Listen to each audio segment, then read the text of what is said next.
He has a really helpful metaphor when it comes to the relationship between the demonic and the stuff in our own lives. And he talks about the idea of rats and garbage, knowing that rats are always attracted to garbage. And so he would say, he would give the label of the demonic to the rats.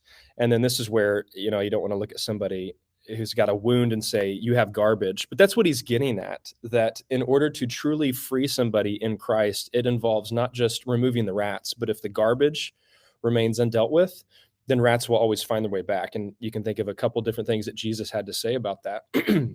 And so when it comes to that garbage, you've already hinted on some things when it comes to the occult activity, tarot card. I mean, we're seeing all of that.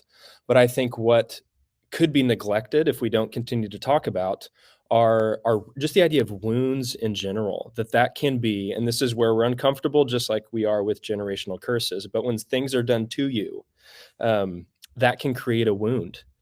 Maybe you had no agency in something that happened to you, but because it did, whether it's abuse, some other sort of sin, that can cause unforgiveness, and that can be a wound that can attract the enemy. And so, in my interactions with people, a lot of it has been around that. Hey, I know you want to get rid of the rats. Maybe there's some garbage there that you haven't detected, and getting rid of the demons will be so much easier if we get rid of this garbage.